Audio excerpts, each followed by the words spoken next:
How many snaps did they run in the 14 personnel? That's only for us. 100% of the snaps.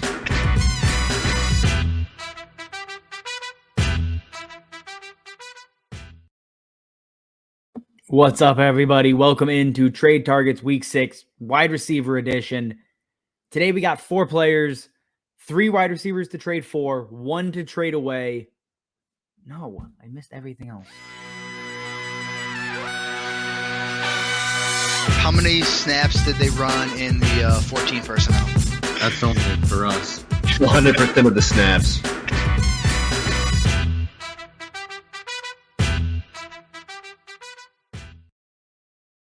What's going on? Welcome in to Trade Targets Week 6, presented by 14 Personnel, and I am your host, Justin Wright. Today we're talking Trade Targets wide receiver edition. You know, if you missed it, go check out the running back episode as well. We got 4 names over there. But here we're talking 3 wide receivers to trade for, 1 to move off of your rosters. So let's just jump into them. And this one, if you've watched the previous Trade Target videos from probably week 2 on, you're going to recognize the name, and it's Stefon Diggs. I am still trading for Stefon Diggs. Nothing is changing my mind. And I get it. Emmanuel Sanders has looked better. And that's the reason Stefon Diggs is getting cheaper and cheaper. But how many more 2-touchdown games do you expect from Emmanuel Sanders this year? And 0 touchdown games from Stefon Diggs. It's going to flip. I mean, again, Emmanuel Sanders is seeing 5 to 6 targets. Diggs is seeing over 9 targets a game. He gets Tennessee this week, and I know I said it last week. It's the last week you can trade cheap for Stefon Diggs. This is the last week you can trade cheap for Stefon Diggs. Against Tennessee, he's going to have a blow-up game. He's due.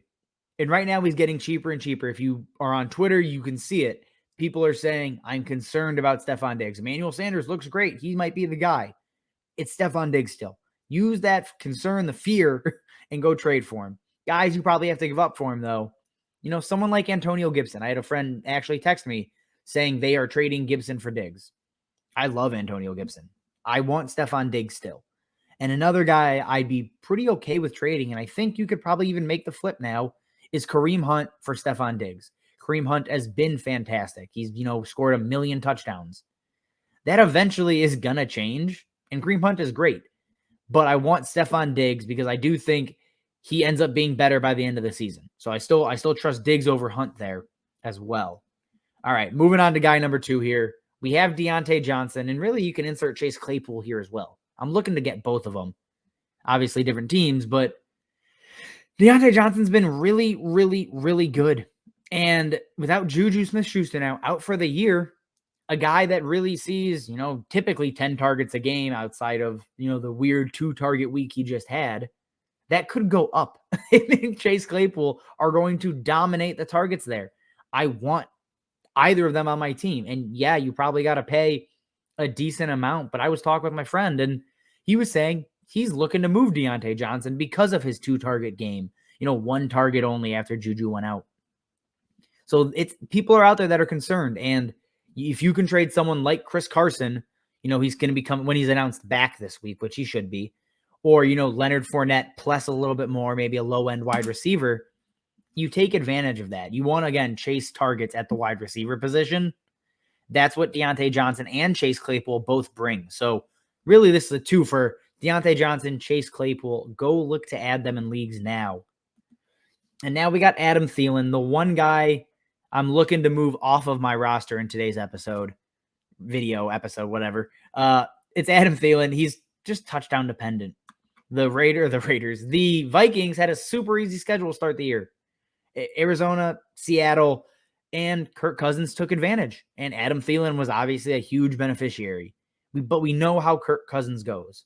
He goes in ebbs and flows, and in bad matchups, you have to avoid him and really a good chunk of the offense. And if Thielen's not scoring, they aren't moving the ball, Thielen is a bust. He doesn't break 10 points typically. And if you look at their next 4 of the next 5 matchups, plus a bye week. So you're looking at a 6-week stretch here where he has Carolina, Baltimore, the Chargers, and then Green Bay with Jair Alexander expected back. That's bad news. And even Dallas, if Thielen gets Trayvon Diggs rather than Justin Jefferson, or he flips between the two, it's not great. So you could be looking at several down weeks from just the Vikings as a whole, as well as Adam Thielen. So with that being said, look to move him off of your team for a guy like Darrell Henderson. Maybe you got to give up Thielen plus for either Darrell Henderson or Antonio Gibson. Throw in Tony Pollard or even Leonard Fournette and go get somebody better. And I think that is a deal you can go and make that helps improve your team while you watch Adam Thielen, struggle for the next 5-6 weeks here. And finally, to close us out, we have CeeDee Lamb of the Dallas Cowboys.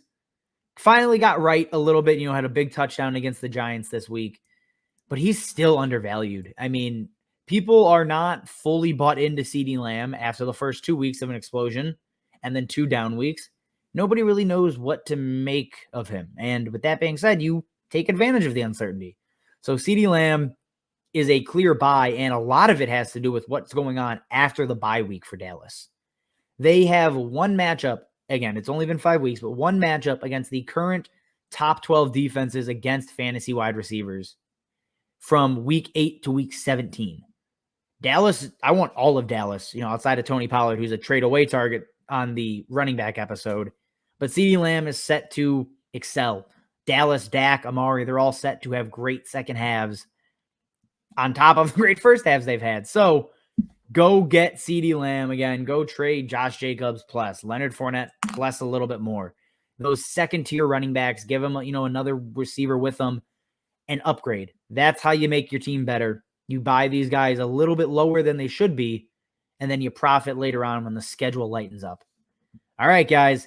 That is it for Trade Targets Wide Receiver Edition. Drop your trade questions, comments, whatever else you got. Subscribe to the YouTube. Follow us on Twitter at 14P_fantasy.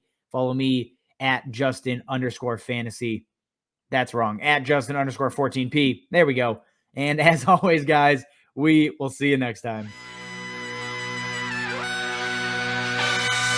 How many snaps did they run in the 14 personnel?